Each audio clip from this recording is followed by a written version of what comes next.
Halo, selamat pagi anak-anak yang terkasih.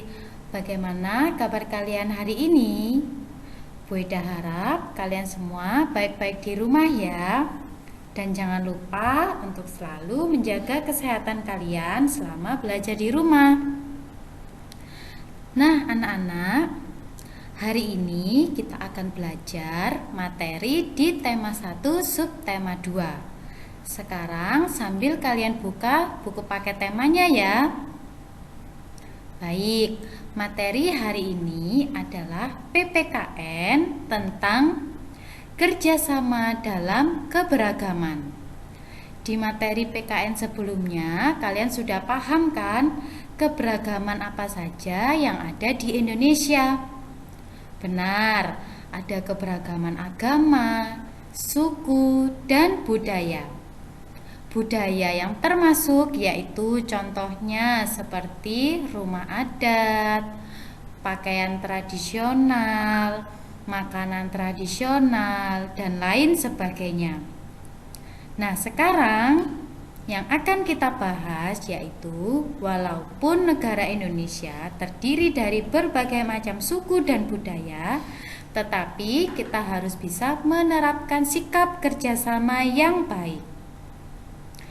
Yuk, kita intip pembahasan apa saja yang akan kita bahas pada materi hari ini.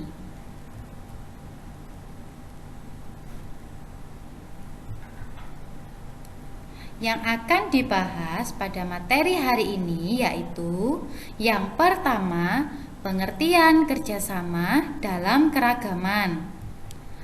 Yang kedua, sikap baik dalam kerjasama. Yang ketiga, sikap tidak baik dalam kerjasama. Yang keempat, bentuk-bentuk kerjasama dalam keberagaman. Dan yang terakhir adalah manfaat kerjasama dalam keragaman.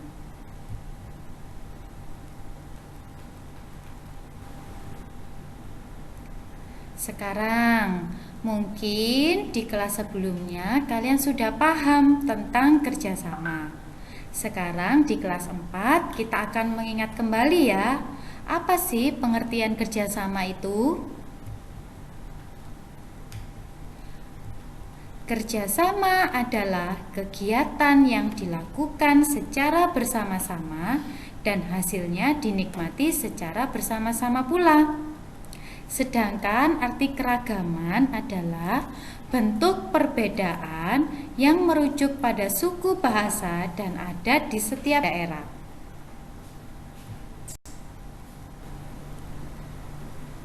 Selanjutnya, sikap apa saja yang harus kita terapkan dalam bekerja sama? Yang pertama adalah sikap saling menghargai. Menghargai itu apa? Ada yang sudah tahu? Ya, menghargai juga dapat berarti menghormati keberadaan, harkat, dan martabat orang lain. Contohnya, misal menghargai hasil karya orang lain. Artinya menghormati hasil usaha, ciptaan, dan pemikiran orang lain. Sikap yang kedua adalah tolong menolong.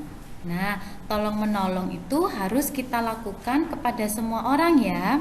Jangan pilih kasih. Tolong menolong dapat kita lakukan di mana saja, baik kepada orang yang lebih tua dari kita maupun orang yang lebih muda dari kita. Selanjutnya ada sikap saling menghormati. Menghormati adalah mengakui dan mentaati tentang aturan dan perjanjian, yaitu menghormati persetujuan yang telah kita buat. Arti lainnya dari menghormati adalah menaruh hormat kepada orang lain. Selanjutnya adalah sikap toleransi. Sikap toleransi ini berarti sabar dan menahan diri. Toleransi juga dapat berarti suatu sikap saling menghormati dan menghargai antar kelompok atau antar individu, baik itu dalam masyarakat ataupun dalam lingkup yang lain.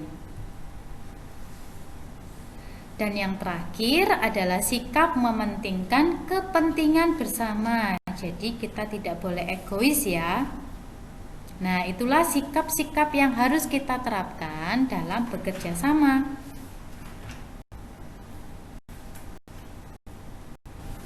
Yang selanjutnya adalah, nah ini sikap yang dapat merusak kerjasama. Berarti tidak boleh kita lakukan. Contoh, sikap yang tidak boleh yaitu mementingkan diri sendiri atau nama lainnya egois ya. Kita tidak boleh egois. Apapun keputusan bersama itu harus kita hargai. Kemudian menganggap diri sendiri paling benar, merasa dirinya sendiri itu baik. Itu juga tidak boleh. Yang ketiga yaitu memiliki sikap individualitas. Sikap individualitas itu maksudnya adalah sikap tidak membutuhkan orang lain. Padahal kita sebagai manusia itu adalah makhluk sosial. Makhluk sosial adalah kita selalu membutuhkan orang lain. Jadi kita tidak dapat berdiri sendiri. Yang keempat adalah melanggar kesepakatan bersama atau ingkar janji. Berbohong itu juga tidak baik.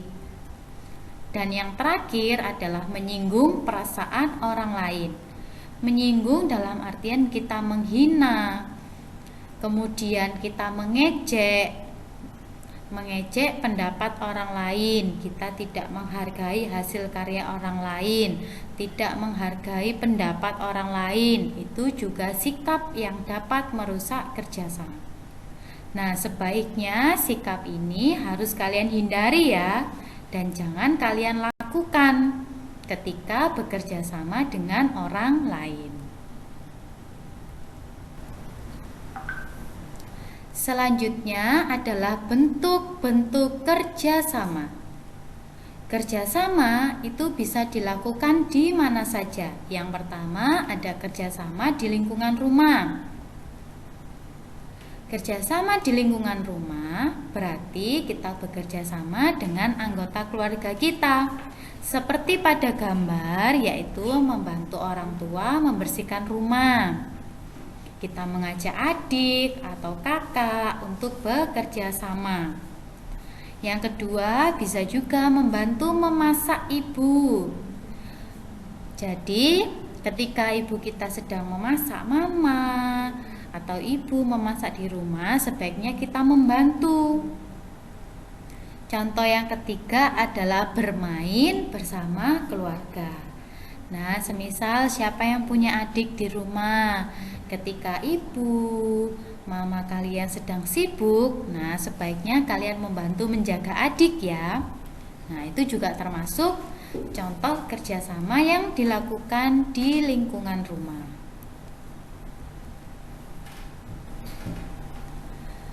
Selanjutnya ada kerjasama di lingkungan masyarakat. Nah, ini ada hubungannya dengan tetangga-tetangga kita di sekitar rumah, dengan orang lain yang ada di dekat rumah kita. Contoh yang pertama adalah bergotong royong. Bergotong royong itu sama artinya dengan bekerja sama. Jadi pekerjaan yang dilakukan secara bersama-sama. Membersihkan lingkungan rumah, ada yang membuang sampah, membersihkan selokan, menyapu daun kering, dan lain sebagainya. Kemudian contoh yang kedua yaitu mengikuti ronda malam. Nah, ini biasanya dilakukan oleh papa atau ayah. Nah, bergantian jaga supaya apa? Supaya daerah tempat tinggal aman dari para pencuri. Kemudian kerjasama yang terakhir adalah, nah misal kerjasama membangun tempat ibadah juga boleh. Kerjasama membangun sekolah juga boleh. Memperbaiki jalan raya juga boleh. Itu ya contoh. beberapa kerjasama di lingkungan masyarakat.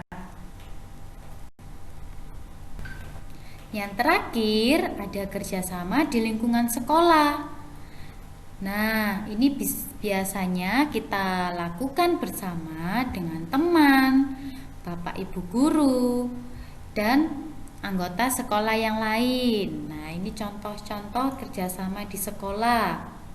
Contohnya yaitu kita melaksanakan piket kelas, membersihkan kelas secara bersama-sama dan bergantian. Ada yang membersihkan kaca, menyapu halaman, mengepel lantai. Nah, biasanya kita melakukan kegiatan seperti ini pada hari Jumat ya. Kemudian contoh selanjutnya adalah bekerja kelompok. Kerjasama di sekolah yang dapat kita lakukan adalah bekerja kelompok. Jadi mengerjakan tugas secara bersama-sama. Kecuali ketika kita mengerjakan ulangan ya, itu boleh dilakukan secara bersama-sama. Contoh yang terakhir adalah menyiram tanaman juga boleh.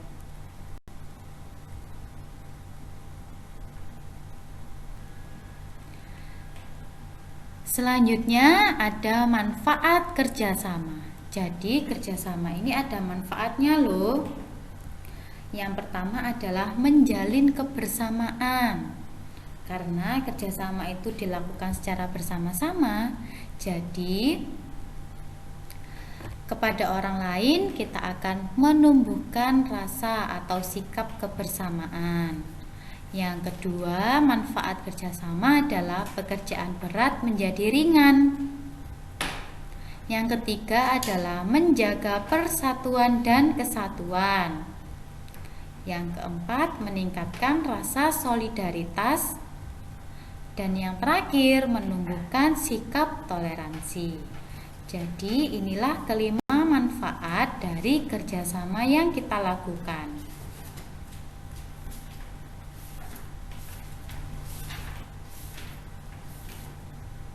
Nah, anak-anak, sekian pembelajaran dari kerjasama dalam keragaman. Bisa kalian tonton video pembelajaran ini berkali-kali. Kemudian bisa juga kalian catat materi hari ini di buku tulis PKN ya. Apabila kalian ada pertanyaan, kalian bisa menanyakan melalui email dan WhatsApp. Terima kasih sudah menyaksikan video pembelajaran hari ini. Semoga pembelajaran hari ini bermanfaat bagi kalian ya. Selamat belajar. Terima kasih. Tuhan memberkati.